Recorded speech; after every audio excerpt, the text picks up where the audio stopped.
right, a very bright morning. That is also really where we want to start off the discussions with. It is a chilly weather right in a rural city, and for those who are planning to move off maybe to the city, definitely you must also make sure that you carry along with yourself the pullovers, the umbrellas, and other things that could be able to protect you from the cold weather, because definitely what we are seeing is the weather is so chilly and also really a bit cloudy here, and that is why we may at the end of the day see some bit of drizzles, and that is really something that we are likely to see, because if you look at the weather in a rural city, I must inform you that it's a bit chilly and so cold in here. That is why we are saying, if at all you are planning to move to the city, maybe also from the other districts within Western sub-region, you must make sure that you carry along, that is at least a sweater or a jumper, perhaps also to help you during the cold weather in there. But really, today is the 21st of, that is the month of May.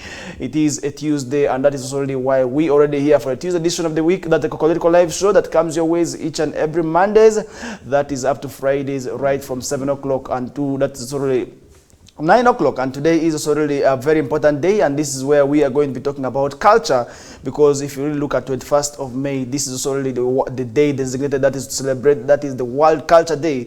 And you really realize that we have so many cultures in Western sub-region, because really if you look at Western sub-region, you realize that there are so many different cultures, but nonetheless we still have that interconnection in our cultures, and that is why we are going to be talking about culture today. And it's also really purpose and also really different aspects of culture in here. And later on we are going to be joined by two guests, and also we are expecting them to come and tell us more about culture. And these are tourism ambassadors, because we do understand that tourism is also really playing a crucial role. That is also really as far as the issue about also really promoting tourism is concerned. That's also really where we have seen some people also coming all the way from their various parts, and also just to come and witness our cultures. And that is why we are saying that means that culture is different. That is definitely doing a great thing, and that's why culture is very, very much important. And we also need to talk about culture, because if at all we are not going to be talking about culture, and then what are we going to be talking about? Because we do understand that despite our different cultural differences, we still have those interconnections that really help identify who exactly we are. And that is why we are going to be talking something about culture today, because culture today we are celebrating what we call the World Culture Day. And that is why maybe if you are Analur, if you are Kakwa, if you are Madi, if you are Naivu, if you are Maracha, definitely we must be proud of our culture. And that is why today the Lubarakari is very, very much trying to also really revive and also really make sure that people get also to love their culture, and that is the Lubara culture. And that is why the cultural institution today is doing a very tremendous job, and we are definitely going to be having a guest who is sort of subscribing to that, and they will be here telling us more about also the culture, because we are also facing challenges of what we call cultural disintegration. And that is why we also need to make sure that the young ones also really first of all get the culture preserved. And that is why at the end of the day we may not be able to be facing challenges of also really other people wanting to impose on us their cultures, which we say are very, very much uncultural and against our norms. And that is why we need to also really talk about culture, and that is also really where we want to begin our discussions with. Now let's look at the discussions on the this morning. And yesterday I must inform you that we did have also really a meeting that is already with the different organizers, and this is also really in relation to Ezama's forthcoming what we call mega Thanksgiving also ceremony, where he intends also really to appreciate the president, His Excellency Yoweri Kaguta Museveni. That's also really for giving him chance to serve at various capacities, because at one time we did see him also really serving at some of the top also activities, where he was at one time also really appointed also to lead some of the crucial government activities. And that is why he says, despite being appointed RDC for Rural District at one time, also before with him getting transferred that to Central Division, he feels he needs to appreciate the president, because out of the many people that were there, the president only saw him. And that is why he says he needs to appreciate back, because if you look at that, definitely there's a reason for him to do that. And that is one event that he will be able to so really organize in the coming days. And really this week we are going to be seeing also really another very, very much important also activity that will be able to lead to the final activity that is also really according to him, but really we are yet following up on, because he says amidst all the several things that also really happened to him of recent, he believes that some people are buying that, but really we do not know, we don't want to talk about that. But for those who know, definitely you know what we are talking about. But really we hope also those things come to pass, because we want to see the president coming to West Nile sub-region, because we still have lots of issues that we want to put put forward to him, because West Nile sub-region today has a number of concerns that I really feel if the leaders also take advantage of, that would be quite well. But really, this is also really where we must also really make sure that we take advantage of his coming and also really address our concerns, because if you really look at West Nile sub-region, we are still grappling with so many challenges, and if I'm to mention, I may be able to take a lot of also days in there. But what we are saying is that people must also really make sure that first of all, when the president comes, that is to West Nile sub-region, we must make sure that our voices are heard and our concerns must be eloquently raised in such that also really we get response from him. Because if you look at what is happening recently, we did see the launch, that is of the road that is between Yumbe Koboko and also connecting to Moyo in there. When the launch was being taking place, so many leaders also really asked for more road projects, because if you really look at our roads today, most of them are in deplorable status, and this is already where we need to make sure that when he comes, first of all, let's also front the issues about our roads, because he's not only coming for the poor of rural city. I believe he's coming also will be able to attract leaders apart that's also really across West Nile sub-region, and that is why we are saying also when he's coming, we must make sure that also really the visit is not only felt by the Central Division alone. We must make this visit a very important one, because we want to make sure that issues concerning West Nile will be able to be raised in there. That is why I'm saying the leaders also need to prepare that maybe when the head of states comes, we must also front the issues about the other roads, because if you really saw what happened, that was in Yumbe, most of the leaders actually raised concern over the status of the roads in West Nile sub-region, and this is already quite common during the rainy season. And recently, where we did see heavy rains in West Nile sub-region, you could really see that the roads were impassable, and also the roads were very, very much muddy, and that is why the upgrade of these roads is very, very much paramount in there, and that is why we need to make sure that these roads are already upgraded faster and maybe quickly, and that is already something at the end of the day that would be able to also really help improve on service delivery. Because if you will see, maybe road sector, it plays a very crucial role, because road sector is still the main source of transport used that is in the country, because many people cannot be able to also really still afford aeroplanes, many can hardly afford that is also travel via water, and that is why we are saying road sector is still the mainly used, that is a source of also transport in there. And that is why we are saying if at all these roads are developed, and then definitely we may be able to at the end of the day see what we call development, because movement of goods and services from the region and maybe into the region will be first of all easily, and this is already where we are seeing the region very much strategically located. And if you really see West Nile sub-region, you will be able to realize that also this is one of the strategically positioned also regions, because if you really see in the north, it is also already there where we are bordered by South Sudan, and just along South Sudan we also have that is the Democratic Republic of Congo, and this is also where if you look at the city, that's Royal City, which is the capital city, I want to call it the capital city of West Nile, we have also been told that it is just neighboring what we call Central African Republic. That means that we have three opportunities which lie, that is ahead of us, and that one thing that we also need to do is just the development of the road sector, and this will be able to ease, that is the movement of people from maybe the other parts to the country and maybe to the region, and that will also at the end of the day improve on foreign exchange. And that is why we are saying people must ensure that they take advantage of whatever is coming, and that's really where we also really expect the leaders very, very much to keep on fronting issues that really surround West Nile sub-region, so that also really, if at all they all unite, and I really want to say if at all they unite and front one idea, that to me will be the best idea for them to also really first of all put the differences aside. And this is only where we have been told that most of our leaders love what we call painting each other with also different colors, and that is why we want to say the politics of that nature must be put first of all aside, and that is why we at the end of the day want to see we address issues also really that happen to us maybe in West Nile sub-region, and also really at the end of the day we also really want to see that also really maybe yielding fruits, because the framing of the head of the state, that is also really the president, His Excellency Dr. Museveni, to me shouldn't also really just be a mayor coming. He must also really come, and we must also really feel the impact.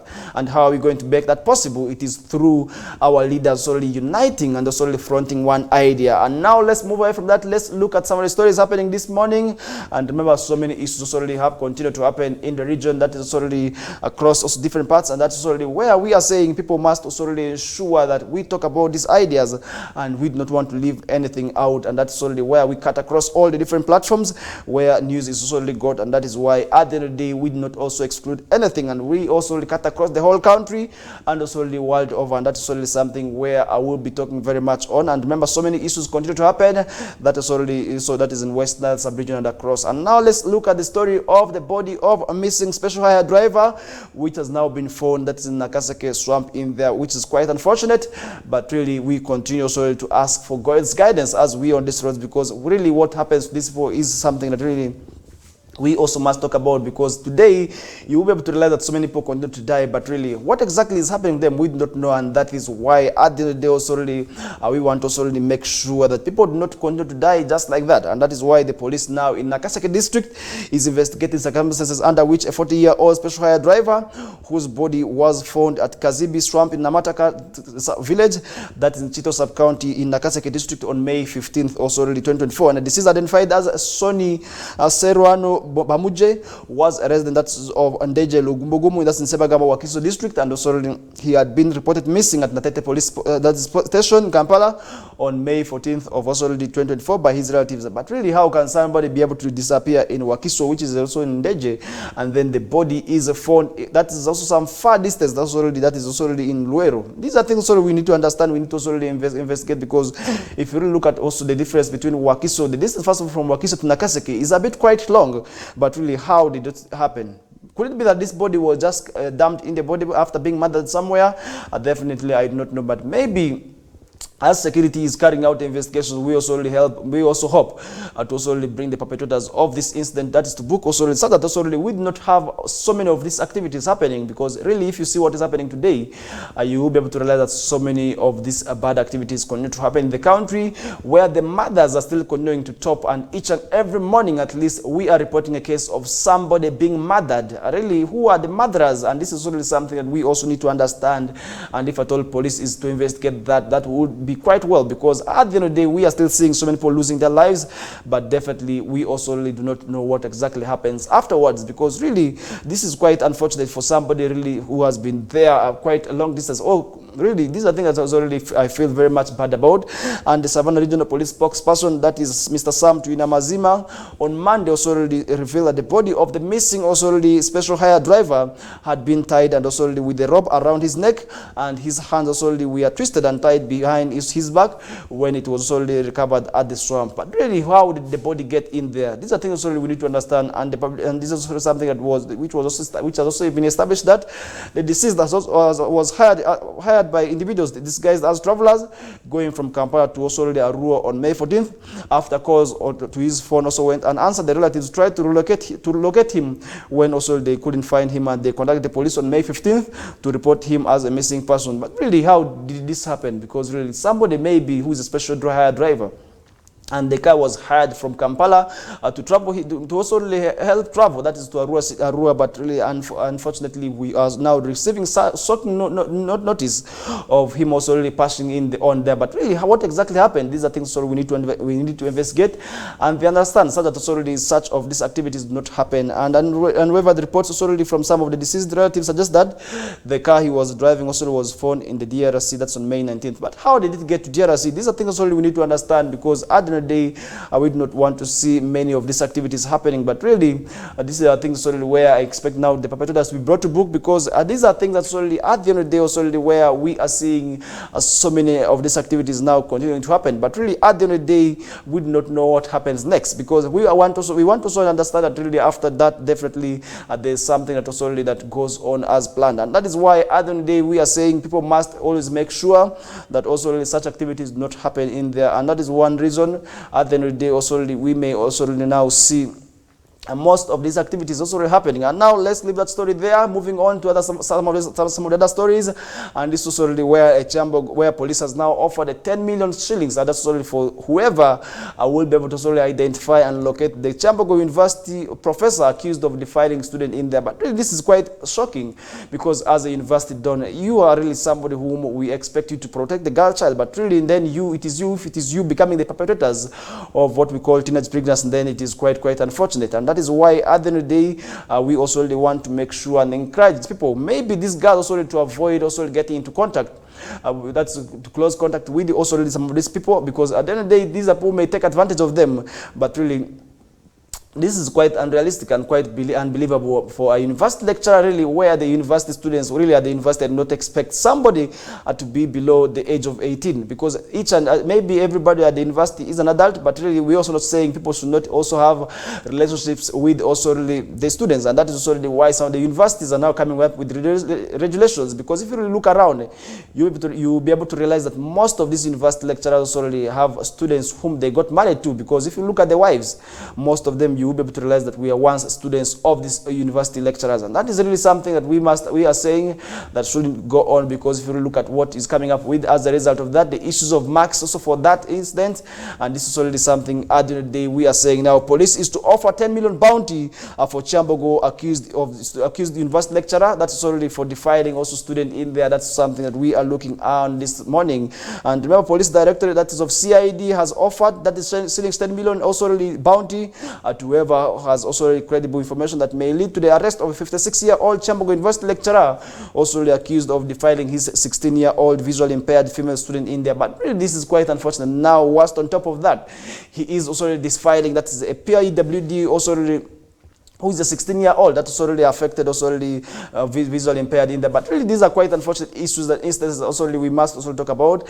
And now Dr. Aaron Lawrence, who is said to be on the run, is accused of aggravated defilement of visually also impaired vulnerable girl, according to police in there. But really, how does this happen? And really, as a university lecturer, couldn't you also really maybe get married to somebody else rather than also really just looking on this vulnerable girl who is a visually impaired student, who is also still 16 years old of age in there? And these are things we need to understand, because as a university lecturer, we do not expect you also to ruin your reputation in such activities, because really you are serving the nation, you are producing different calibers of students, but really for you to indulge in such activities, then it becomes quite unfortunate.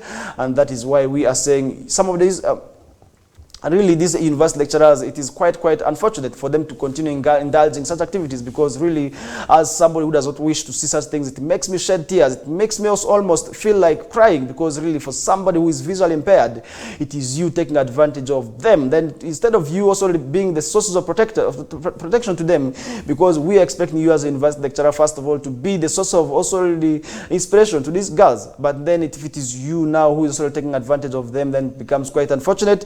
And that is why we also expect now police to identify where this man is hiding, so that already he can't be able to be brought to book, maybe through taking him to court and then sentencing him to prison. That to me would be quite well, and that is already something that at the end of the day I really feel should also go on as planned. And now that is already something we also need to move on. And now, leaving that aside, now let's move on where Museveni minister intervenes, and also where Museveni is, before that, where Museveni is to inspect that multi-billion coffee hub that is in Tungamo, and that's already where I wish he also already inspects the coffee hub that is in Arua City, which today, up to date, is lying idle amidst the several monies that government injected into that facility. But up to now, we are not seeing also really this facility that really is opposite just the CPS lying idle.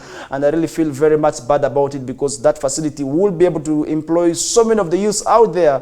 But update that facility, to my sad notice, is still lying idle. And also really that is where, and the president will be inspecting the coffee hub that is sold in Tungamo, because the government of Uganda has established these facilities across also several places in the region. But really other places are doing well. If you really see what is happening in Gulu, information also from there indicates that the facility is working. But really what happened to Arua, I do not know. Maybe the money also found its way, and that's solely where the government also needs to come out and investigate where the money went, because we had people who got trained, the youths who were supposed to work in this facility who were already trained, but up to date also really the facility is not working. But really what happened, and that is the thing also we need to understand, as the president, that is Yoweri Kaguta Museveni, is expected to inspect the multi-billion coffee project, whose also construction work is said to be at about 60%. That's completion in Tungamo district in Western Uganda. And Mr. Museveni also is expected to visit the project stabbed also in Inspire Africa Coffee Park on Tuesday, also May 21st, in there to monitor and evaluate its progress, also as well as interact with the farmer also groups and also other project stakeholders. And that is something also at the end of the day I really feel it must also be done quickly.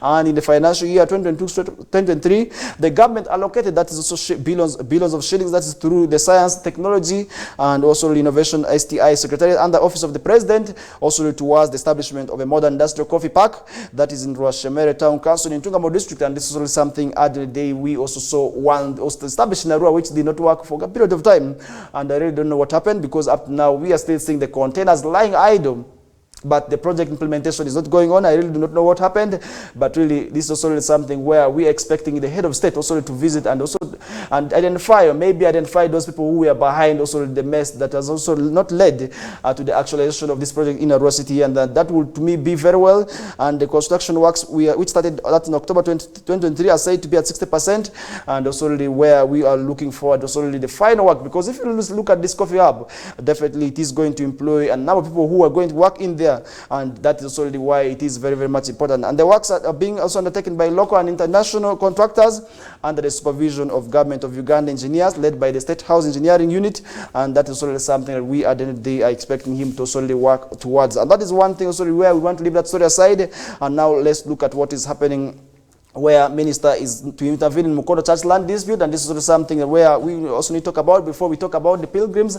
And remember, we are going to solely be getting an update that is from also Alfred Jawok, who is on the way.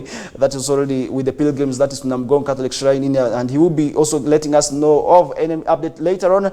But for now, let's now look at where minister is said to be also very, very much engaging in to intervene on the land dispute that involves the church also in there. And that is one thing also we want to say. People today are having so many issues and so many fights also together. That is also with also the religious institutions, but really these are lands. So I must say the most cases that got given that is also to the people, the church, just like that by the four grandfathers. But up now today, we are seeing the great grandchildren slowly coming up to claim ownership of these lands, and that is one thing that really I must say is quite well unfortunate, because those who gave the land gave it in good faith, but today maybe due to the demand of land, we are seeing so many people slowly coming up to claim and say they want to also have ownership of the lands, which I must say is quite unfortunate, because those who gave the lands gave it for the purpose that which is serving today. But really also people to engage in such activities to me is really quite unfortunate. And the State Minister for Lands, Mr. Sam Mayanja, has asked the state security team that's to apprehend a group of also really rowdy youths who on May 16th also of this year descended on land belonging to St. Luke's Church of Uganda in Chirangira, in Mukono municipality, and forcefully took over, destroying people's gardens and killing their animals in there. Mr. Mayanja, who visited the land on Faithful Day, that is also said of May 20th, a press statement, also was shocked at land that the suspects were not only also direct, but also we are not also people who are not directed, but these are people already who are living that is within the area in there. And in response to multiple petitions he received, that's in September last year, Mr. Mayanja, that the day after notifying the Mukono Resident District Commissioner, that's Ms. Fatuma Ndibasa, held also 3 hours locust also locust visits also with one of the inclusive also in there. But really these are things also we want to say people must avoid, and that's why if you feel maybe the church has also entered on maybe part of your land, you have the right that is to move to courts of law, where the courts of law can be able to solely determine also all these things, but really to avoid such fights. And this is also where I want to say not only the church, also the other government institutions must ensure, first of all the schools must ensure that the lands are titled, secondly, and also the lands also have also what we call the proper boundaries, so that nobody can be able to also enter on what you call these lands in here, because we are seeing so many fights today also involving not only the church and also the other government projects in there. And the dispute also is on the land is said between also on Vibanja, and this is where we are seeing the Vibanja holders also fighting over the project and also the land in there. But really that is one thing also we want to put off that discussion aside. And now let's look at what is happening in Lira City, where the over 800 pilgrims have been flagged off also for their journey. That's Namugongo in there, and that is something also at the end of the day that will be able to connect us. That is also to also Alfred Jawok, who is already on the way, that is to Kampala, and that is already Namgongo Catholic Shrine. And now let's look at what is happening in there. This is in Lira City, where also the pilgrims are now being flagged off, and this is something I must also say, we are wishing them all the best, because we want to see them reaching safely, because this is a journey of faith, and today we are also facing challenges of other people doing bad things, and that's also where we expect now those who are moving to Namugongo to also pray for the nation, such that also such people who are fighting for land ownership with the church also can be able to also leave such activities. And that is why we are saying those who are moving to Lira, those who are moving from Lira, that is Namgongo Catholic Shrine, also must ensure that they have also those who they are leaving behind in prayers, so that already we do not have people who will be able, at the end of the day, take ownership. That is already of what we call church land in there, because really today religious institutions are really suffering. That is already in terms of the land that we are given, and that is one thing at the end of the day we are also seeing sometimes now them buying the land back. and yet the lands were also given back by the foregrandfathers, and this is where we are saying it is quite unfortunate, and that is one thing that we must at the end of the day also talk about. And about 820 pilgrims, including also 32 children from Lira Diocese, have been flagged off. That is to attend also the Martyrs' Day celebration in Tungamo Catholic Shrine, that is in Wakiso district, and that is also something at the end of the day. And the pilgrims will cover a distance that of 350 kilometers, that is in 10 days, and the youngest pilgrim is 8 years old, a girl with also the eldest being 89-year-old. And these are things also we want to say, and this is one thing also I must also inform you at the end of the day, that each and everybody can make this reality, and that is one also reason why we are saying we must also really make sure that we talk about that. And that is one reason at the end of the day we are also going to be seeing maybe our faith being improved, because if at all that is not happening, then definitely that would be quite bad. And that is one thing we also really want to say people must desist from, and that is one thing at the end of the day also really, which would be quite well really to also really understand. And now let's connect to Alfred Jawok, maybe to also really let us know where they have reached with the journey. And also that is one thing at the end of the day which will be quite good for us to understand, because we want to make sure that the journey that is of faith is actually one that is very much important, which to me is really the way to go, because if at all we are not also really talking about that, and then definitely we may also see people very much relying that is on bad things, and that is really quite good.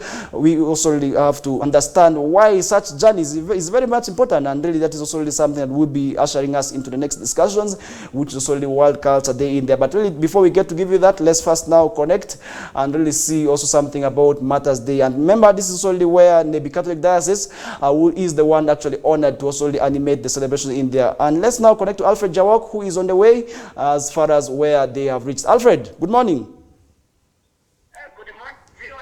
Good morning, Faris Majid. Good morning, West Nile Region. Yes, I want to understand where you have reached the journey and how the journey is proceeding. Indeed, I'm grateful for the experiences that I'm undergoing through, and I want to thank you all. I want to thank all the pilgrims right maybe up to here where we are. To all our viewers, I'm Alfred Jawok, reporting for West Nile TV. Now we are in Ikafo, where we spend the night. And ladies and gentlemen, I want to assure you, all the pilgrims are healthy, though we are going through some of the challenges. I know challenges are part of life. Okay. Yes. Maybe what are some of those challenges that you are encountering on your way to the journey? Now, one of the challenges we are encountering is water. And also accommodation. You remember yesterday when we reached Kafo, we were taken to a Catholic church chapel, but the church did not accommodate all of us. But with the good heart, as we are serving one God, regardless of religious affiliations, the Church of Uganda in Kafo decided to take all of us and accommodate all of us here in Kafo. Okay, and maybe finally, how is the support and reception of the people who are on the way? Those who mostly you are encountering on the way, the Christians in particular. How are they supporting you? We are receiving good reception right from Pakwach. You remember we started our journey on the 15th, and we spent the night in Pakwach. We came and slept in Karuma, there from Karuma, Boyale. From Boyale to Chibumba, from Chibumba to Kafo, where we are now. Okay. And to assure you, I'm one of the pilgrims. In just some seconds, you can talk to him. What is your name? Yes, I'm called Robert. Okay. You're welcome. Yes, from Zavatokyo. Okay. How is the journey like? How is the experience? It's not bad. We are totally different from how we were before taking off. Okay. Right now, we really feel the Spirit of God is upon us. Okay. So we are well protected. Everything which is happening, sometimes we find we get worried that things may not happen the way we are thinking. Okay. But all of a sudden, you find God is working miraculously. Okay. We wake up all strong. Okay. Thank you. Okay. Maybe finally, if I can be able to ask you, are you about to surrender the journey? Maybe now start traveling in car, or you are going to walk until the final destination? No, it is the decision we made. All of us made. Some people were scared of the money because they said we would be feeding out of something that would come from our pockets. But God is working miracle. All right, okay. No one wants to put it. You stop on the way for someone to put it in the vehicle. The person will just refuse to say that is not the purpose. All right. He or she is working, so we are all working after Namugo. Okay. All right, thank you so much. We wish you all the best, Alfred. Thanks for prayer. Thanks for prayer. All right. We shall be able to keep you. We shall be able to keep on following the discussions up to the end, and that is only in relation to the journey, and that is Alfred Jawok. Alfred, Yes. we wish you all the best, and that is only where we want to come off maybe to that, and that is one thing that will be able to lead us into the first break. And as we bounce back, we shall be joined by a team of guests, and we are going to be talking about culture because there is World Culture Day. But for now, let's have this short commercial breather, and we bounce back shortly.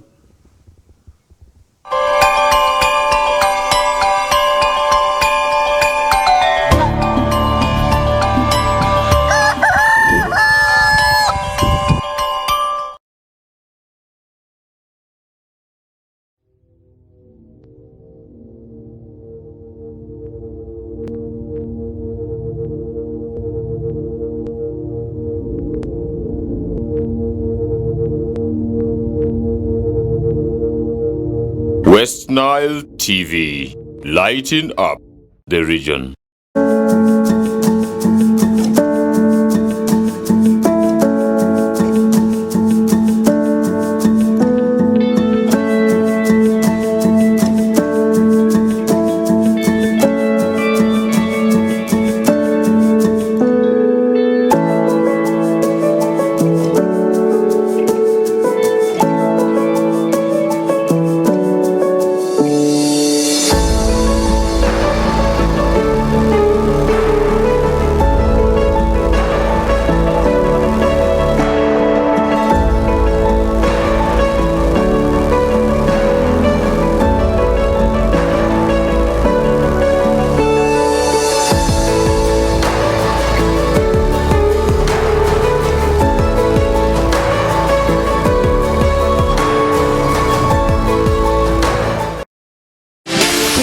For Miss Uganda 2024 is on. Get ready to be wowed by the girls' intelligence, charisma, and big dreams.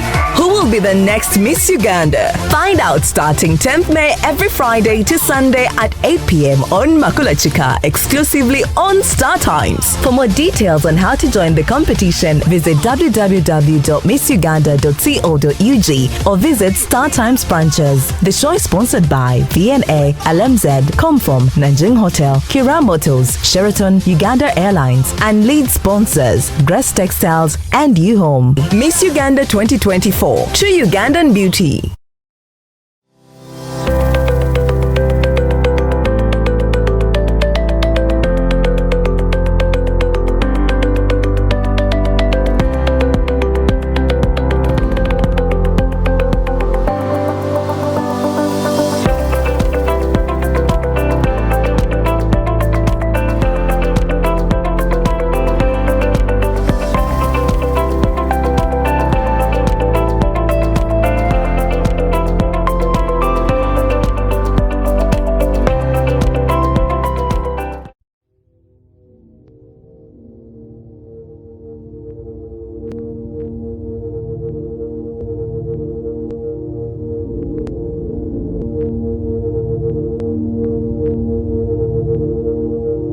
West Nile TV, lighting up the region.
West Nile TV, lighting up the region.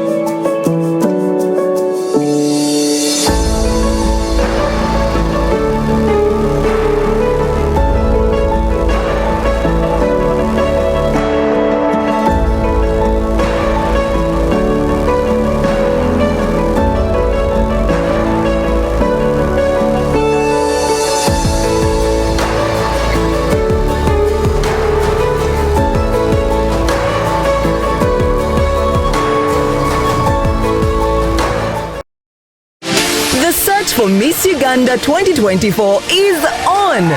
Get ready to be wowed by the girls' intelligence, charisma, and big dreams.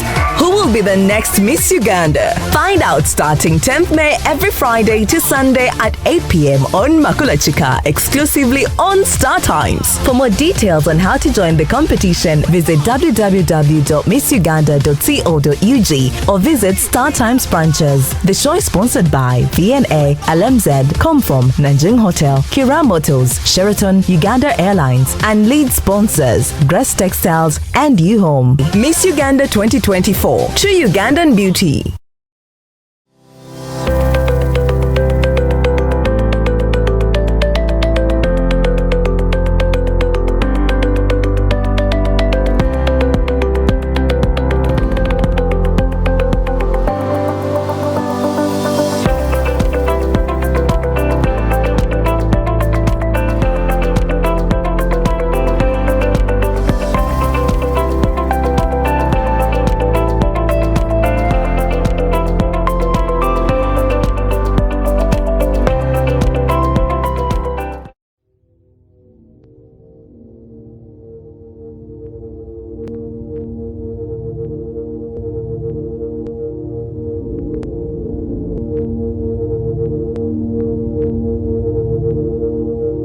West Nile TV, lighting up the region.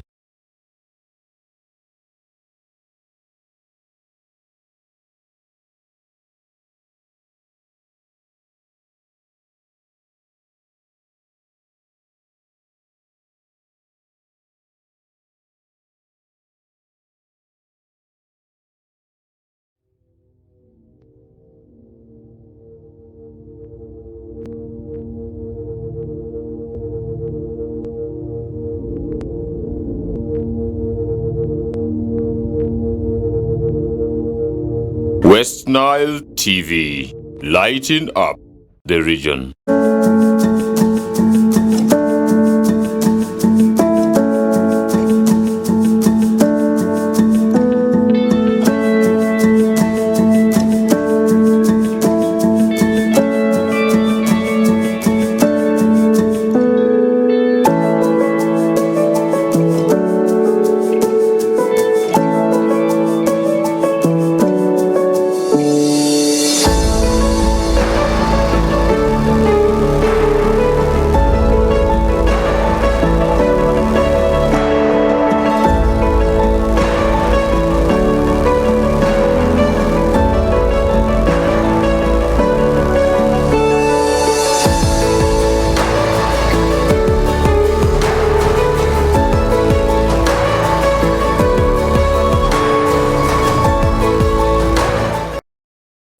The search for Miss Uganda 2024 is on. Get ready to be wowed by the girls' intelligence, charisma, and big dreams. Who will be the next Miss Uganda? Find out starting 10th May every Friday to Sunday at 8 p.m. on Makulachika, exclusively on Star Times. For more details on how to join the competition, visit www.missuganda.co.ug or visit Star Times branches. The show is sponsored by VNA, LMZ, Comform, Nanjing Hotel, Kira Motors, Sheraton, Uganda Airlines, and lead sponsors Grace Textiles and U-Home. Miss Uganda 2024, true Ugandan beauty.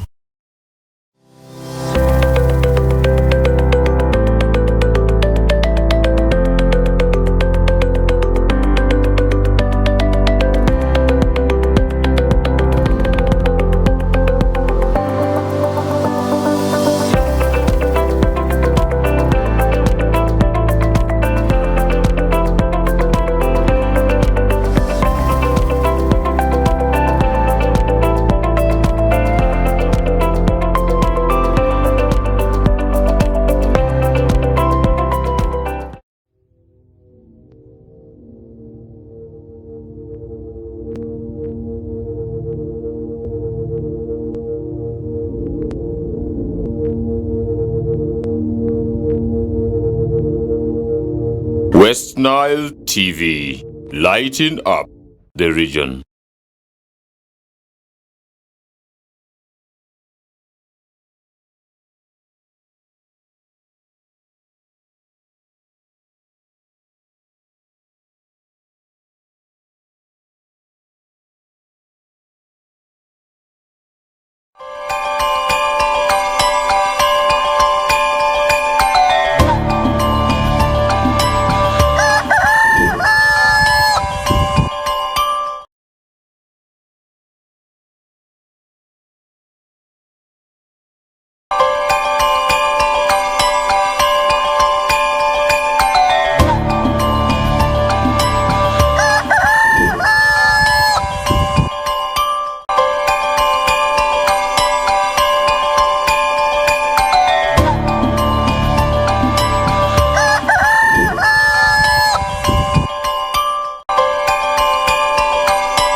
West Nile TV, lighting up the region.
West Nile TV, lighting up the region. The search for Miss Uganda 2024 is on. Get ready to be wowed by the girls' intelligence, charisma, and big dreams. Who will be the next Miss Uganda? Find out starting 10th May every Friday to Sunday at 8 p.m. on Makulachika, exclusively on Star Times. For more details on how to join the competition, visit www.missuganda.co.ug or visit Star Times branches. The show is sponsored by VNA, LMZ, Comform, Nanjing Hotel, Kira Motors, Sheraton, Uganda Airlines, and lead sponsors, Grace Textiles and U-Home. Miss Uganda 2024, true Ugandan beauty. The Uganda Bureau of Statistics would like to remind the general public that the National Population and Housing Census 2024 enumeration exercise, which began on Friday 10th May 2024, will go on until 19th May 2024 at 11:59 p.m. Heads of households that have not been enumerated yet and are normally away during day are encouraged to contact their LC1 chairpersons and give them indications of when best they can be.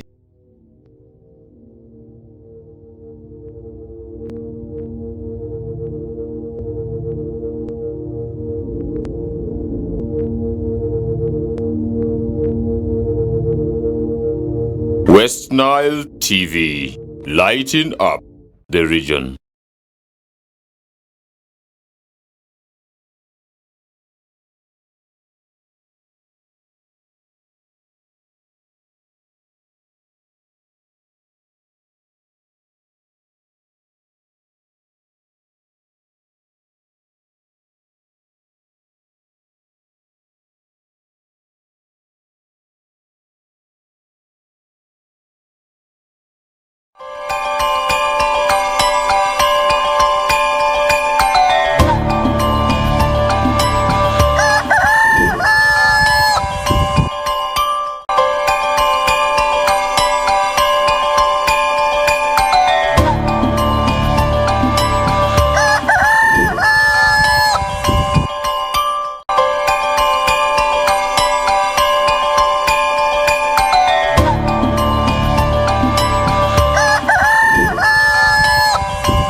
All right, a very bright morning. You're most welcome. This is the KOKOLIRIKO live show, and we are into the second hour of the show. And this is where we are going to be talking about culture. And you can really see on my right, that is Ayot Lillian, smartly dressed in what we call African attire in there. And today she is on another capacity, because so many of you could be knowing her as a presenter here. But today, one thing that you didn't know about her is that she is a tourism ambassador, and also really above all, she is Miss Tourism West Nile 2022.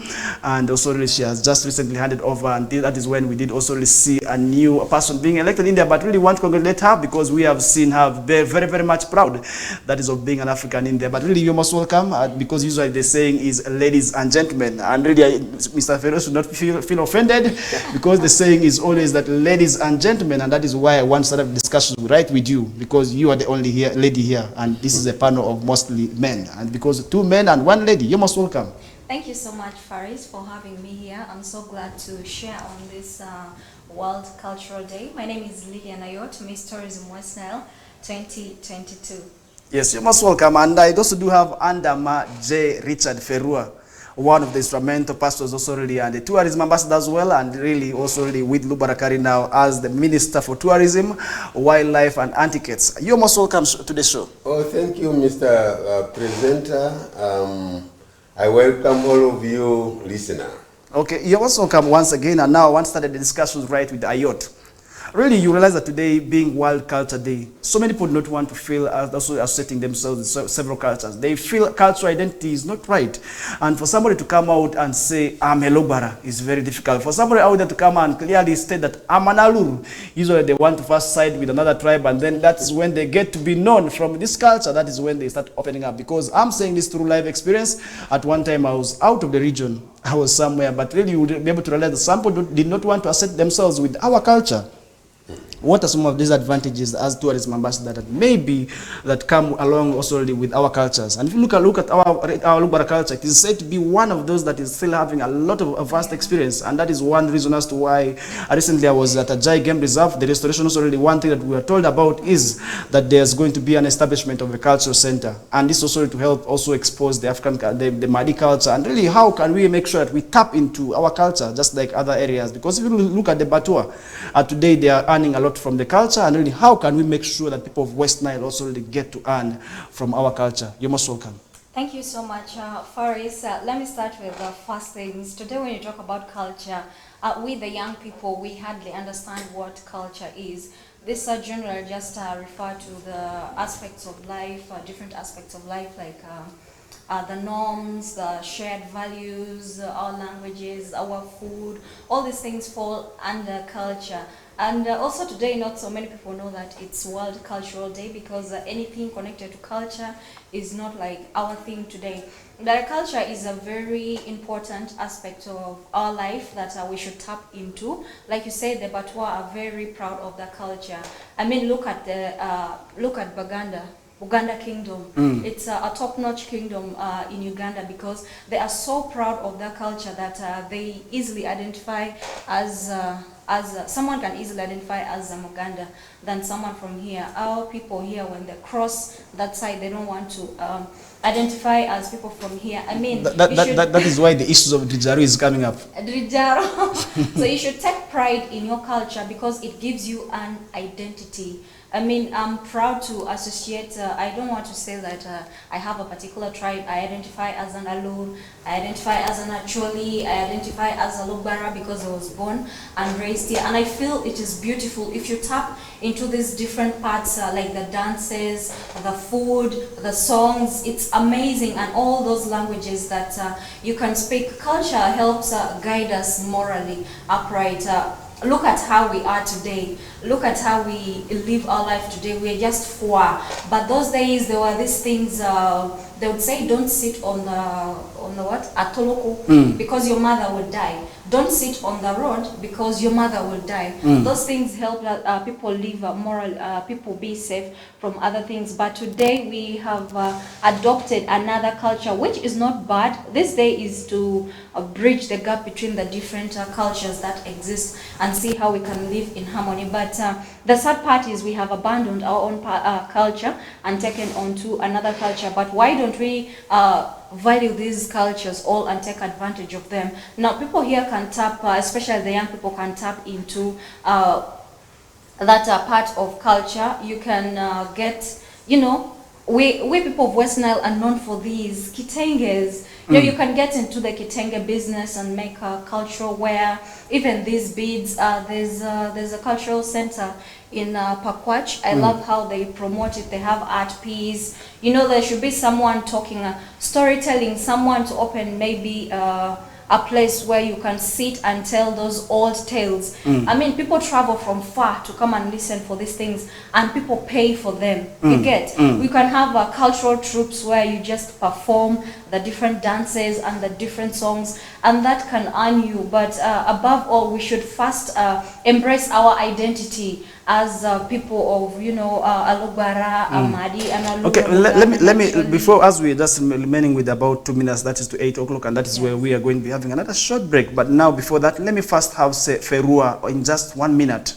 Looking at the Lubarakari today, we are seeing so many people also wanting it to be also really fully activated because they want to feel also being associated with Lubarakari in there, because they are saying over the years they have not been also really having their culture very, very much talked about, because they had nothing clearly to also really bring them together, and that is why they are looking at the Lubarakari as a solution to that today. And really, maybe briefly, before we get to maybe another short commercial break, what are some of those things that can be able to identify us Lubara with? That we can say this is for Lubaras? What are those things that maybe as cultural also identity for Lubaras which is out there? Thank you, Mr. Presenter, ladies and gentlemen. First of all, culture is a human right. What do I mean when I say culture is a human right? You are born with culture. You are born in culture. Adam and Eve were given the authority by God to actually co-create. And that is a cultural power given by God. And the name Lubara itself is a cultural identity. It is actually inherent by God. Therefore, culture is inalienable. It can't be removed by anybody except death. That means you should not be proud to be called Lubara, because it is a culture, you can't remove it. There are very many factors that attempt to remove culture. Religious beliefs, education system we have. You see, Lubara had their own education system, and we call it indigenous education. What is indigenous education? Lubara had their own ornaments. What my tourism ambassador is putting on here is the foreign culture that we have. But we had our own, you see, ornaments. What is called as Jofo in Lubara. We had our ornaments put in the mouth, ornaments put in the ears, ornaments put at the legs, the ear, the evening weary. Okay. Those are what we actually associate with as regalia. Lubara have got the drum. Lubara have got the ndere. Lubara have got the spears. Lubara have got the arrows. Those are the kind of things we call as regalia. And in fact, it is right now that we should be able to begin developing these. And I've seen a number of people from Adumi and other parts of West Nile who make bows and arrows and they move with them in the city. I'm very proud about that. They are promoting the culture. Okay. And therefore, we would want this to happen. Okay. Unless you know where you have come from, then you will not know where you are going. Okay. Unless people know their culture, then they will not know where they are going. Okay, you have taken up the 1 minute, and that is also really something that where we shall be able to put our discussions at halt. And when we bounce back, we want to understand what happened to this regalia that you talked about, because we are not being able to see them, and that is something at the distance, and maybe the next generation may not be able to encounter if we not protect it now, and that is also really where we shall be able to come back in the second hour for you to explain what exactly happened and what we need to do to also really keep our Lubara culture going forward, because we want to preserve it for the next generation, because just like maybe wildlife and maybe other aspects, a culture also really must be preserved, because we are also being affected by some of the issues, maybe other external influence, which also really having a risk threat. That is really that is our culture, and that is already where we shall be able to bring you back in the second hour. But for now, let's first have a short commercial break, and when we return back, that is when we shall be able to keep up with the conversation. This is KOKOLIRIKO live show on West Nile Television, and my name is Farish Majid. Stay locked. Thank you.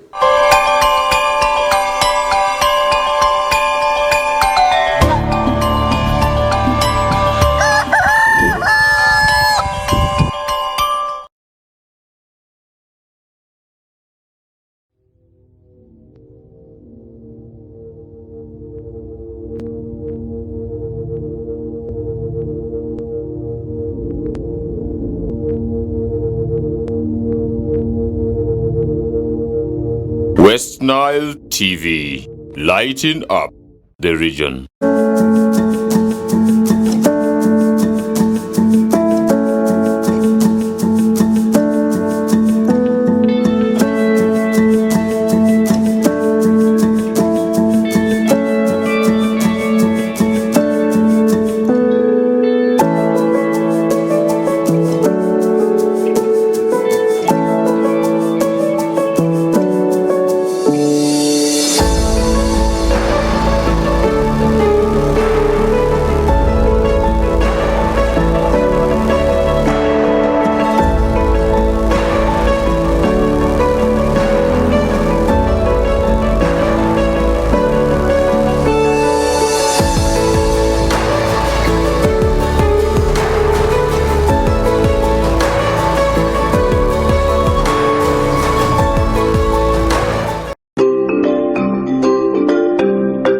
The Uganda Bureau of Statistics would like to remind the general public that the National Population and Housing Census 2024 enumeration exercise, which began on Friday 10th May 2024, will go on until 19th May 2024 at 11:59 p.m. Heads of households that have not been enumerated yet and are normally away during day are encouraged to contact their LC1 chairpersons and give them indications of when best they can be enumerated before the end of the exercise. The public is further informed that the questionnaire is translated in 21 local languages, and numerators have been selected in such a manner that they will be able to administer the questionnaire in such a language that the respondent is familiar with. The public is assured that everyone will be counted by the end of the numeration exercise. Census 2024, it matters to be counted. This message is brought to you by Dr. Chris Mukiza, the Executive Director, Uganda Bureau of Statistics, and the Government of Uganda.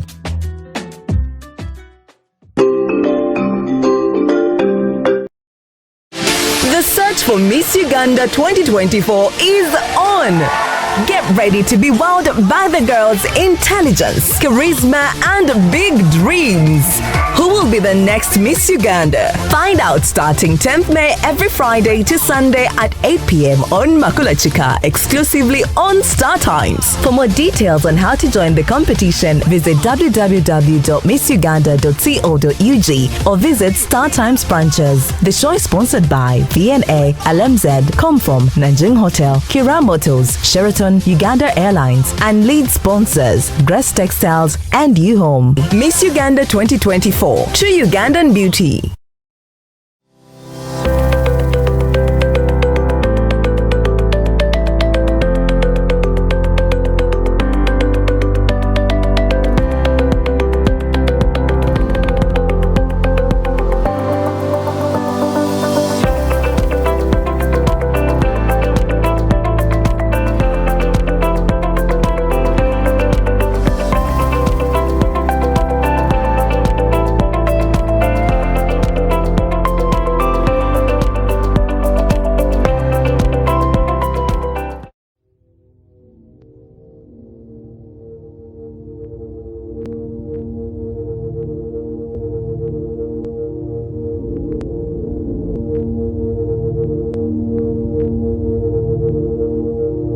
West Nile TV, lighting up the region.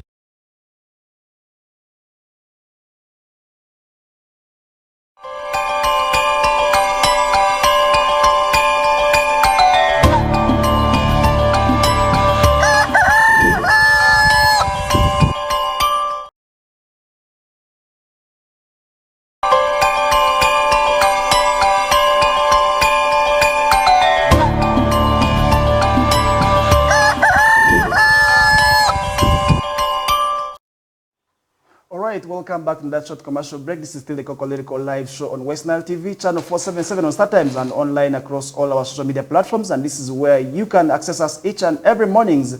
That is just from comfort of any place, and that all you need is just connection to the internet. And that is why we also telling you that you can watch us in any part of the world.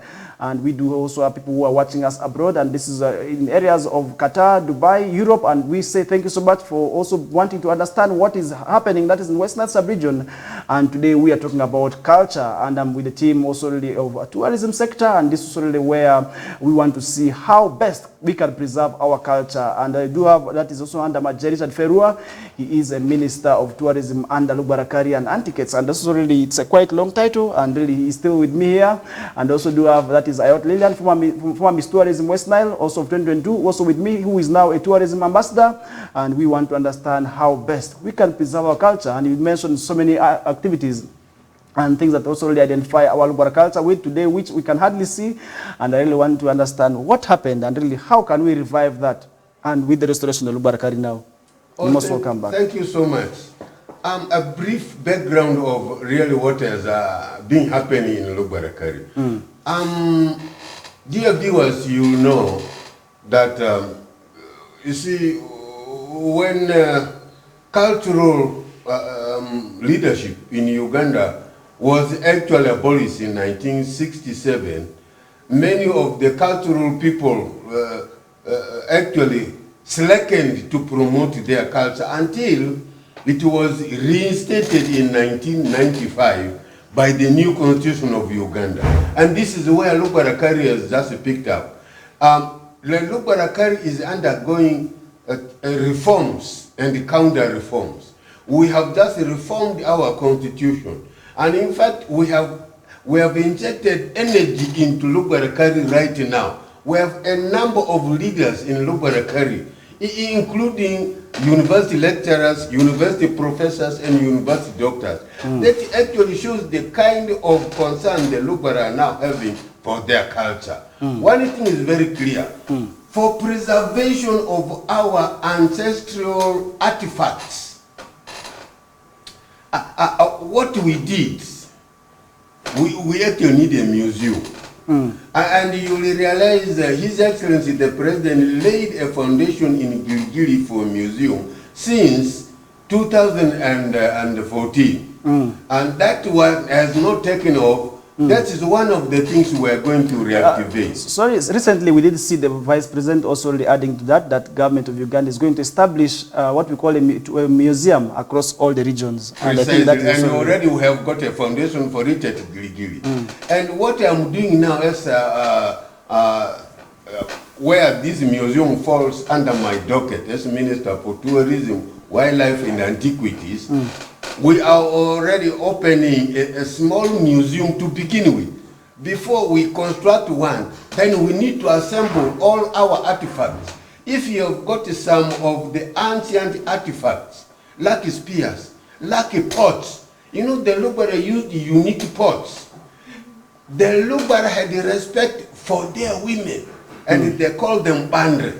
The Lubara, once a young man is married, he would have his wife and immediately assigned land his mother gave to him, to his wife. This is how important the Lubara took their women. And this has changed over time. And we would want people to go back to know that land belonged to women in the Lubara culture and in the Lubara land. And these are some of the things. And that is an ancient heritage. We should go back to revive that heritage for the prosperity of our people, because it is women that actually grow, you see, our children. And once this woman has got land, then she will be able to develop property and be able to, fight poverty and the rest of the things. Now, what are some of the things we should be able to do? Keeping, actually using pots for cooking is very healthy and scientific, as opposed to the plastics we're using today. And you know how dangerous the plastics are. But the Lubara knew this science. The Lubara knew how to use and drink in gourds. And these are some of the things we need to make children know. And we can only make the children know when we preserve them and conserve them in our museums. So that people from schools, from the village, will be able to visit this museum, learn from it, write actual stories, and be able to produce literature. And that is how important it is. Conservation of culture and artifacts. Okay. For our generation. Yes, and Major Richard Feru has mentioned a lot. Now I want to come back to you, Lillian, and understand how best can we make sure that we also bring the young people together, because you're a young person who is passionate about culture. That is also really clearly reflected on what you're doing, because if somebody can be able to just see you today, you are smartly dressed in an African way, somebody can be able to tell, indeed, that is an African lady. Yes, and if you move anywhere, nobody was going to ask maybe which continent you're from. Definitely they would know that this is from Africa, or maybe this is from this clan, or maybe this tribe. Really, how can we make sure that we bring also the young people on board to see that we preserve the culture for the next generation to come? Because if we do not do it now, then the next generation is at doom, because they may not be able to also get maybe some of these cultural activities. I like what Feroz said earlier on, bringing back the museums is one way to go. But really, how best do you think that we should bring young people in terms of making to love their culture? Because sometimes we have seen this, and today this is where we have seen also really, I want to talk about it, Feroz, where today we are seeing so many people now changing colors. They want to become brown, and once they live there, definitely once they live elsewhere, they do not want to associate themselves with our cultures. How can we make sure that people get to love their cultures, so that when they move away from West Nile, they can still be able to say, I'm from West Nile, I'm an Alur, maybe I'm a Kakwa, I'm a Madi, I'm a Lugbar from this place, because that is what identifies them. Okay. You must welcome. Thank you very much, Faris. I want to start from where he actually stopped. It's important to have all this, our regalia all in one place. For instance, I visited this cultural site, Isara Nyadri. I was amazed at what I found. I mean, the history is so rich. And speaking of those old things, you know, they had his port, his everything, this Kobe, we know, all there, and they're different. And each has a different use. So what we miss out as young people is actually some of the cultural skills that were instilled in us when we were young. Queen Celine, Miss Uganda West Nile 2023, does an amazing work with crochet, but then I sit back and look at myself. I mean, these are skills that we were taught. We grew up all knowing how to do crochet, but imagine if all young people had this. People are making money out of these skills today. And also the bags that are weaved from these local bags, they are highly demanded by those ones, by tourists. People come just to buy those things. And also we have missed out on a lot of things. Our parents or grandparents used to sit by the fireplace and tell stories, but we don't have that real culture, rich culture. We miss them. Even Adikwa, I'm not in position to tell like five of them. But the good thing is now that young people are trying to get into appreciating their culture. Let's look at the role of technology in all this. When you go on TikTok, young people tend to make content related to culture. These days, people abroad in diaspora have started, you know, using that avenue to promote our culture. Now you see people making videos of our cultural dances, and it's going really viral. Our dances, how people used to dress, we are going back into bringing those things. And events and activities like the cultural gala have played a very important part. I love to thank Bato, the organizers of Alur Cultural Festival. I mean, you should attend one in at a Uganda Museum.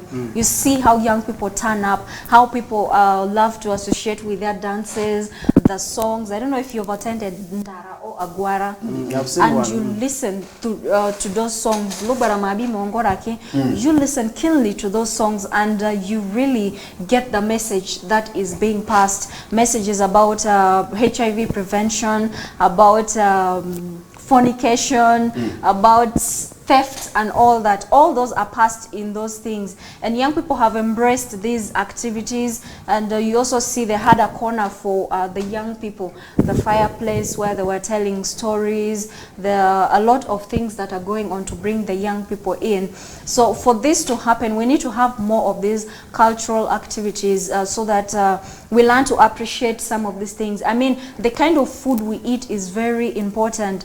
It's important that you cannot find ochakocha in any other region. For instance, when we were doing our introduction, you know, at the national competition, then we had to give our own region an identity because we were three. One introduced herself with Nang Nang delicacy, and then I chose to go with Enyasa. So when I introduced myself and screamed Enyasa, people were like, Enyasa, what is Enyasa? You know, there was that kind of curiosity. So you cannot find Angira anywhere. You cannot find all these things like our dances, our languages. Now go to Kampala, walk on the streets. You're speaking Lugbarati, and then someone comes, oh, you also speak that language. I also speak Lugbarati. So you find people coming together. So it's a beautiful thing that we should embrace. We should go back to our villages during this festive season. Plays a very important part. Gone are the days when people used to go to the village, you know, for Christmas. You sit with your grandparents, and then they tell you all those things, how you're supposed to dress. But today people are fearing to be poisoned. You cannot tell. Anyway. It's not about poison. You know, sitting, these days, if you have a grandparent who is willing to sit and talk to you about our cultural ways, for instance, things you're supposed to do. So if I get married into a family and they expect a very traditional wife who's going to do traditional food, who is going to, you know, there are those things a woman is not supposed to do in our culture. And for us, we don't know them. We just go to the village and do things anyhow. So these people tend to get offended. But we don't do them intentionally because we do not have this knowledge. So if we can have a center where we have these things displayed, or maybe Lugbara Kari, like the museum you've talked about, we go there, we have someone explain to us, this is how you're supposed to dress, conduct yourself, and all that. Understanding culture is very important, that you can go somewhere and do things that offend other people. So, and also this day is very important to bridge the gap between culture. For instance, there are cultural signs attached to every culture. You can use a symbol that is offensive somewhere, and you can do something, or maybe some dance is offensive to some people. So we should learn to understand other people's cultures. Yeah, other people's culture. Technology comes with a lot, you know. The world has become a cultural village. So take advantage of that to learn something from another culture, to see how it can improve your life. Let me come back to Pharaoh now. You talked about cultural differences. We have our differences in culture, and definitely as somebody may be thinking about tribe, what is the difference between culture and tribe? Because we have cultures that are not tribes today, and yet there are tribes that also have their own cultures now. What is the difference like? Maybe if you can briefly paint for us that image between culture and tribe, so that we understand. Actually, the word tribe is a minimizing word that the foreigners use. What we have are nationalities. Lugbara is a nation. And that's why it has definite boundary, it has definite language, it has definite actions that guide each only people. Different from other, nations. And that's why we are now talking about clans and the clan leaders. The Inati and the Suru, that is what Lugbara is. In fact, the word tribe is just simply minimizing other people. By the way, it is commonly used in Africa. And foreigners used it to make Africans small, as they were carrying them as slaves. These tribes. No, we are nations. Alur, the whole of Alur is a nation. And that's why it must have its own leaders, it is respected. But Uganda is formed by many nations. These things we call tribes here are actually nations. Now we have adopted the language quickly and we are using it. And this is called enculturation. Enculturation means you see, culture is dynamic. You will be able to pick some other things and fuse them with your own culture. And you keep on growing, and it becomes healthy. That's like what my daughter here is saying. When you are somewhere else, maybe in Jinja or in Kampala, you are speaking Lugara, somebody quickly listens and says, oh, there is a relative. I must quickly come. It is the language. In fact, once we move out of West Nile and we reach elsewhere, yes, we are brothers. We are. We love each other. But once we come back, I don't know what happens. Anyway. No, this is naturally conflict. You see, when God created Adam and Eve, he gave them 2 children, Abel and Cain. These 2 people, simply because of envy, killed each other. 2 people. Therefore, conflict exists. Even within an individual, there is a conflict. And therefore, human beings always live in conflict. It is only the way you manage conflict. As an individual, when you get angry, that is already conflict. So when I get angry between you, then it is not a conflict sharing between 2 people. Okay. But how to manage them? We are able to join hands and move together. That is healthy. Okay. Yes. So it is healthy to disagree in order to agree. Okay. And therefore, culture teaches us to do this right from home. Yes. Okay. And that's why how people use so many things. Okay. You see, like the clan of Ayubu, who may not use certain things the clan of Vora are using. But once they live together, now they diffuse them and use them together. Okay. And they own them. Okay. It's a matter of ownership. Culture gives us the liberty, the freedom, the right of liberty to be able to interact with one another. Okay. Yes. Now, my sister here mentioned something about those attributes that really associated ourselves with. And this is not quite long ago, by the way, I actually encountered that. While growing up as a young person, we used to have these ideas of storytelling. In the evening where we gather, we do storytelling, and I could see my grandmother grinding. That's also the nuts, and this is not quite long because I managed to see it. But today, I can hardly see what is happening. That is also really that used to happen. And really, how can we, or maybe do we still have possibility of us going back to the roots of that is of our cultures? Because the advantage we did see is that during that time there was a low crime rate, and the crime was not how it is today. And I really believe that played a crucial part in terms of also addressing that, because so many people were mentored, and people were mentored into different ways, into different activities. And really, do we still have that possibility of going back to our African culture and maybe to our roots? You know, now many of us have gone to formal schools. And we have abandoned our informal education. You see, it is from the informal education we actually learn more of culture. Now, if I may be able to ask, who is supposed to be imparting that is the informal education? Absolutely. Our first teacher, the first teacher is a mother. Every mother in a family is a teacher. You learn the first language from a mother. And therefore, it is the father and mother who should begin to impart this education. Now, for Lubarakari, we have identified the family, we have identified the inati, it means the grandchildren. Therefore, these have leaders. These leaders should each other time, either weekly or monthly, call family meeting or clan meeting and be able to say, these are the norms that we have got. Iri ni atulukodrieko, iri njilatieko, mi ampambako, mi somia andrimamileko. These were instilled right from home. These things have stopped. We have left them to schools. We have left them to churches. Those are not the institutions. That is not the duty of those institutions. The duty of discipline, the duty of norms of the people, how they will behave, the kind of ideas that they generate originate from home, from mothers. And that's why we have to learn our local language, the Lubara, first, before we learn other languages. And it makes the people clever. It builds, it forms actually your brain. Anything less than that, then that's where we go wrong. The English people teach their English right from family.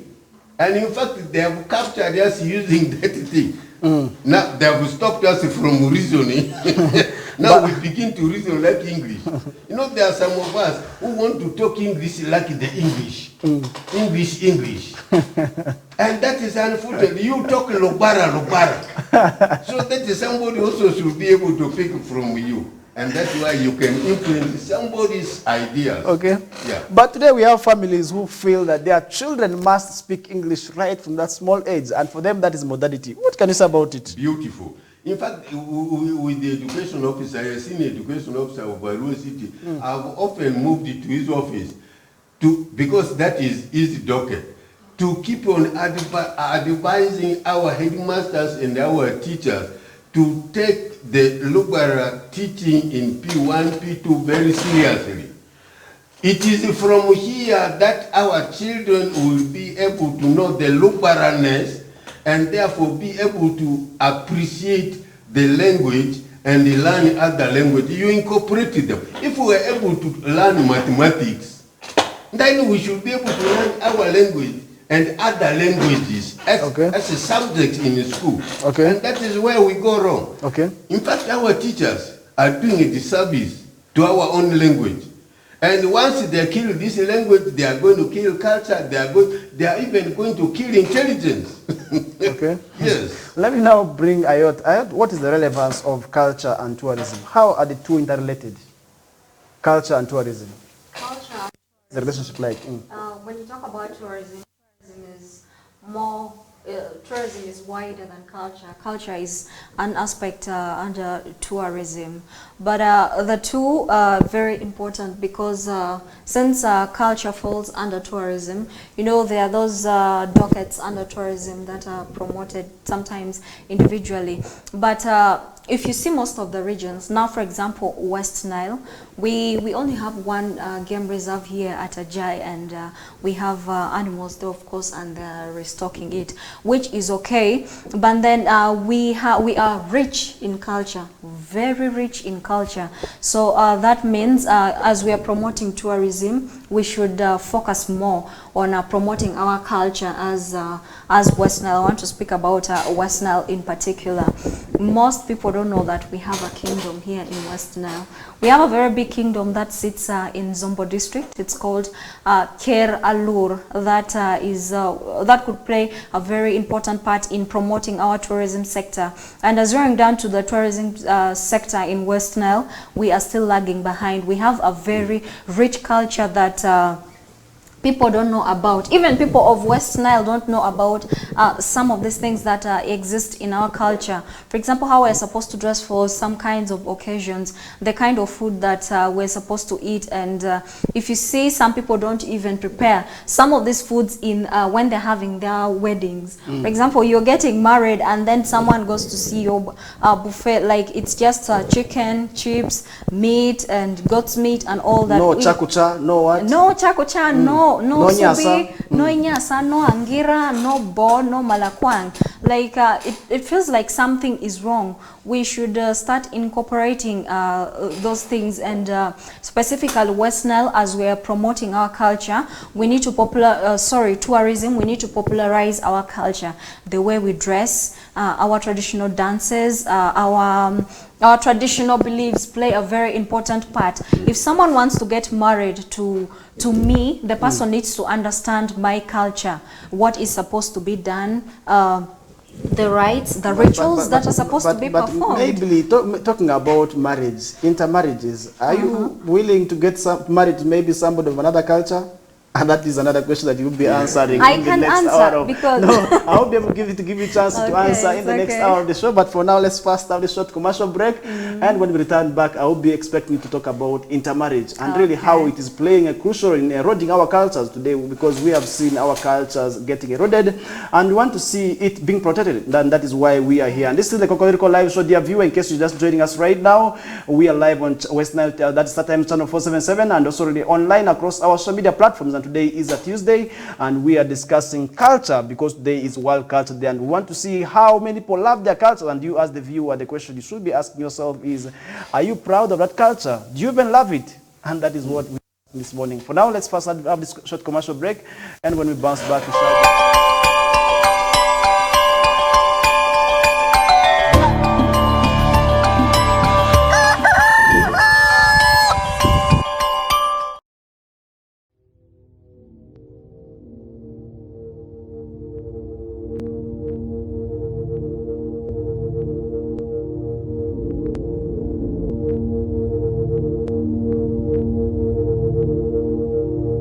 West Nile TV, lighting up the region.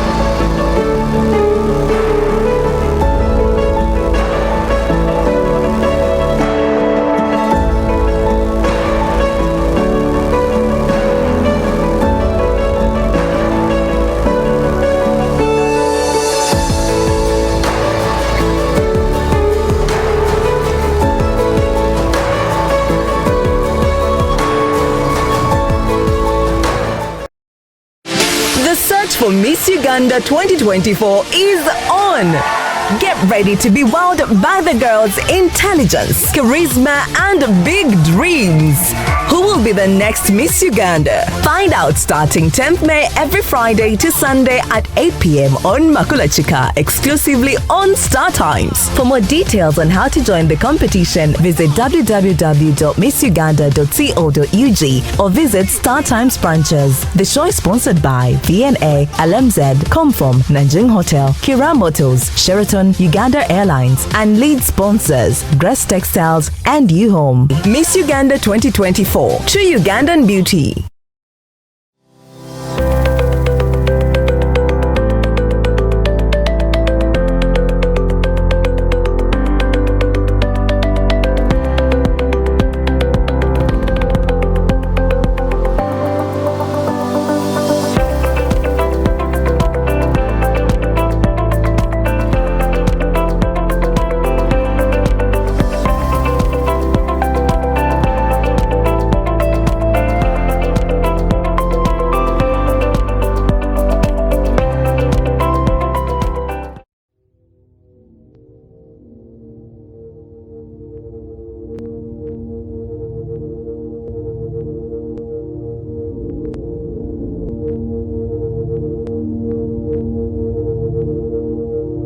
West Nile TV, lighting up the region.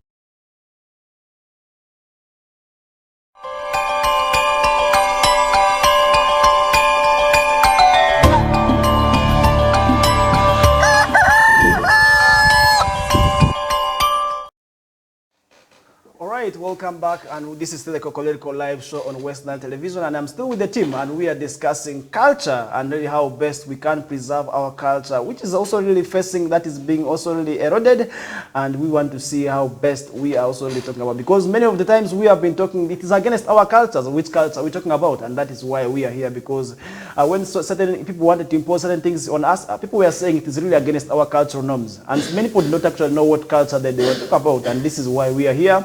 And I'm still with Andama J. Richard Ferua. He is the Minister for Tourism. That's under Lubarakari. And also, that is with Ariot Lily and the former Miss, that is Tourism. And she is a tourism ambassador today. And really, they are doing quite a good job. That's also to see to that also they promote our cultures, because really we have also gotten to understand that we have that aspect that's of cultural tourism, because we have people who may be able to want to come, maybe in Western Sub-region, maybe in Karamoja, maybe in Acholi, it could be in Lango, because they want to see how those people behave, how they act, and how they do their things. And that is one reason actually they're coming, not because of not maybe because of the geographical location, but they want to see the culture. And that is why we have also been able to identify the Batua, who have been able to solely identify themselves as that. And that is why we're asking, can West Nile also have that aspect of cultural tourism? And really how best, and what are some of those things that can be able to identify us, the Lubaras, with? Because if many people tend to say that it's from, because people are saying Kitenge is from Congo.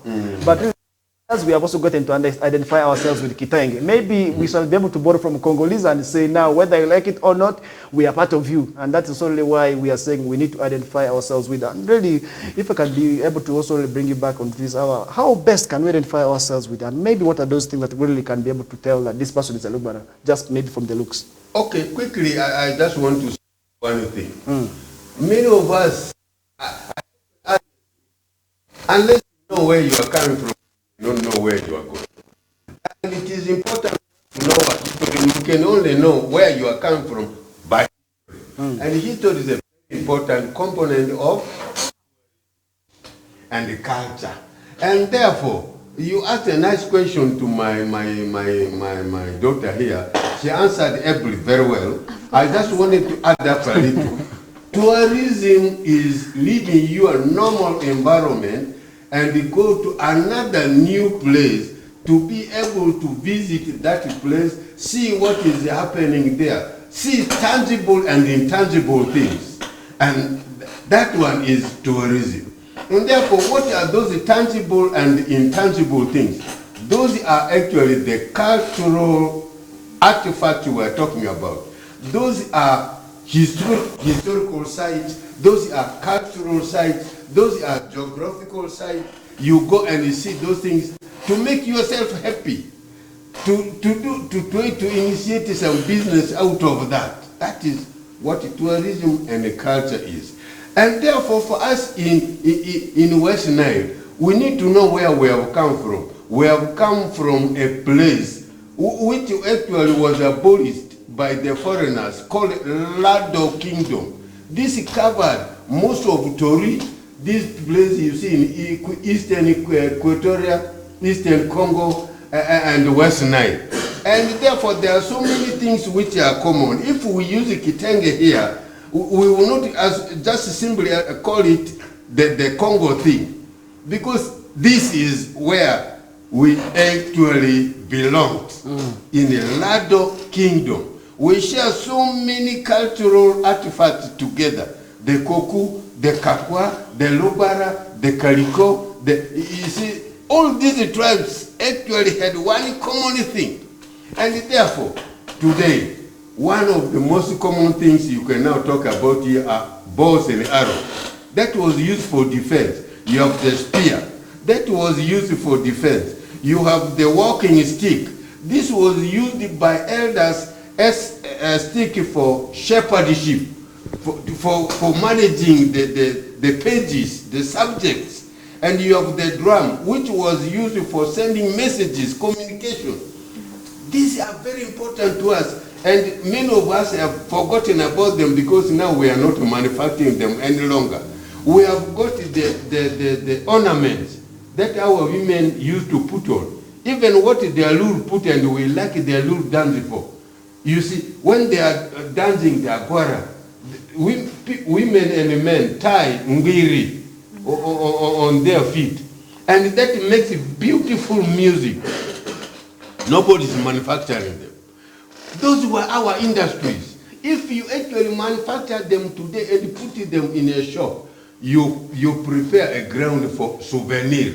What is now not commonly used, but somebody else somewhere, a tourist comes, he sees something attractive, he's going to pay you in dollars, and you get money. And that's now our youth should impress and begin to say, what were the things our ancestors were doing? If we make them today, we can make money out of it. What are they? Now they should come to Minister of Tourism, Wildlife and Antiquities. Antiquities refers to these cultural heritages where you are keeping the regalia. The regalia, antiquities. Those small things like pots, like gourds, like kobe, those are the antiquities we are talking about. And you can make money out of them. Yeah. That is why during events we often see people coming up with what we call art. Why maybe the opportunities people are maybe having in culture, and how can we make sure the young people benefit in those opportunities? Because we are complaining about unemployment, we are complaining about poverty, yet also really there are so many opportunities continue to lie in that. And how best can we ensure that we also have those opportunities that lie under? Actually, in schools, those things used to be taught in schools. I was a headmaster for a long time in the primary and secondary. Now, you see, school children used to make hoe handles and sell them. They used to make ropes and sell them. They used to work these cobias my daughter here has been talking about, and they will sell them. People have, I've seemed to see that these things have vanished. From even in schools, people have forgotten about them. They now call them ancient things. They are not ancient at all. Okay. That is indigenous knowledge and a skill. If you give it to a child now, the child is going to grow and live with it and earn a living out of them. Okay. Recently, I was in KOKOLIRIKO for a workshop. One of the students I taught reminded me that I organized them in young farmers, but where is a cow? Okay. And right now, is working as the chairman of Public Accounts Committee in Terego District. Okay. He reminded me that I taught them farming as young farmers in primary school. And he has been earning a living out of young farming. But he's a cow, chief administrative officer. Okay. I'm very proud about that. Okay. And I hope there are people, teachers, if they listen to this TV, they should take this seriously. There are skills when you impart them to children, right from the foundation. You remember primary is the foundation. You can do without a secondary. But primary is so important. And that's why a family is important, where you learn your mother tongue. Okay. That is the foundation. It is actually your first primary, which many of us are ignoring. Okay. Now let me come to Ayot. It is us calling this African culture ancient.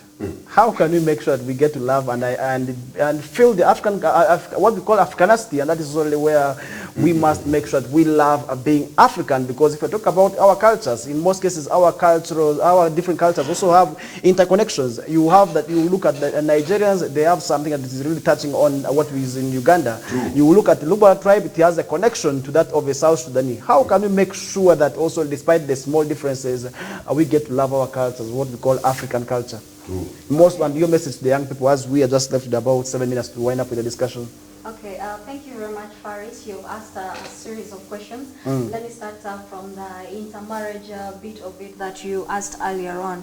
When you look at intermarriage, it's a very beautiful thing. For example, imagine Alugbara getting married to an Alur. There's someone, so you, the offspring, you have an option, not an option, but you're born into two beautiful different cultures that you can learn the ways of the Alugbara people, the ways of the Choli. Actually, one of the reasons as to why I contested as Miss Tourism was to promote the beautiful culture. My mom is an Alur, my father is an Acholi, but I was born and raised here in Arua. So I got so much into the Lugbara culture, and also got to experience the Lur bit of it, the Choli bit of it, and I felt like this was so beautiful. Why can't other people also see the beauty in what I see? And answering the question of how young people can use culture to earn a living, it's like you already said, those skills that our grandparents used to teach, the weaving, crochet, making those local bags, things you should tap into. Those things are in very high demand right now. For example, if you're to buy a crochet top, it can go for like 55,000, 60,000, very expensive. And one thing we can take advantage of, I don't know if you've traveled along Pakwach Road as you're coming to Road or you're going to Kampala. We have these skilled, those people are so skilled, like the kind of things they make. I always make it a point to buy something from them because they're very beautiful. If you come to other parts, they're not there, but they have the skills to make those things, and people always buy those things as they travel. So you can also utilize that. We can have a craft center. I don't know if you have one in Arua where we can just encourage these young people to make these art and craft and then put them and we market them and people buy them. One important tool we cannot ignore is, I know we're so much into social media, we can take advantage of digital marketing. I've seen people do utilize TikTok, YouTube to do short clips of dances, and you have so many views. I mean, you should use that to grow your page, and in the long run, you are verified and you are paid. You start earning from those things, but make good use of digital marketing. Use TikTok, YouTube, and other handles to market your product. If you specialize in making these local arts and craft, then use it to market those things, because it's from there that people will see your products, love them, and also get to buy those things. To today, in the world of today, we suffer so much from something that is called identity crisis. We don't have an identity. For instance, someone is born, like you said, there are families where children don't even speak their indigenous language. Where the mothers even become very harsh if you are told you are trying to speak the language to them. I've seen this not only in our city, but across the country. We want our children to grow speaking English, but your children, because when really, they go to the village, somebody was telling me that if at all you speak English to the children, they get to be bright in school. How true is that one, really? I don't know. Well, because somebody was telling me that if you really speak to the children in English, once they go back to school, they become bright. And I don't understand the interconnection between English, the childhood age, maybe, and school. Maybe you can briefly tell us about that stereotype. Mr. Ferrer will get to answer that because he's a teacher and then he knows exactly what's in there. So imagine your children growing up, they don't know this local language, they go to the village, they're unable to speak to their relatives. That is not a good thing. And also the fact that the world has become a global village due to technology, there's fusion of culture. So if you do not have a strong ground, if you do not identify family with your culture, your traditional rights and beliefs, then you're going to lose it. You're just going to hang in between here, because there's the Western culture as we know, and then we have ours. So have an identity, go back to your roots and identify in the way you dress, the way you speak, the kind of food you eat, and the kind of songs you listen to, the kind of, you know, just the way you relate, because there's also an aspect of norms, you know, it's a shared belief that we have in the community that keeps us going. Actually, that is what keeps stability in our community. Yes. You know, talking about norms, one norm that has always stuck in my mind is that men don't eat from saucepans, and that has in my mind up to now. No longer eat from saucepans. Maybe as we're just remaining with about 2 minutes, that is also something maybe I'll ask you to summarize the discussions with you. And this is also where we appreciate you for coming to talk to the masses, because many people don't want to feel free to freely associate themselves with the cultures now. They want to hide. And really that is why the World Culture Day is also very much important, to remind them that much as they are also trying to copy other people, they still have their own cultures which they must respect. In just for 1 minute maybe, as we summarize the discussion, because we have to pay for the Liberty News team to come through. Thank you. Mr. President, first of all, I'm appealing to all the viewers here to take culture seriously wherever you are. And I know you know the importance of culture, and particularly for my people of Lubara, Alu, Kakwa, and Mali in West Nile here. One thing, you talked about intermarriage. First of all, intermarriage, and Alu marrying a Lubara, brings what we call as community democracy. You see, you are going to tolerate each other's culture. You will learn from each other's. And in fact, this is a family that is going to be more democratic. And I think it is healthy to have intermarriage. Culture. Be happy and proud about your own language. Teach your own language once you know it to your children as the first language, so that the children will form strong brain to be able to get good ideas and develop these ideas for development, for particularly sustainable development. Culture can only be best promoted to promote sustainable development, because it is when you are born until you die, you live in culture. Okay. Yeah. And then I ought to, so as we already even caught up by time. Okay, thank you Faris for having me here.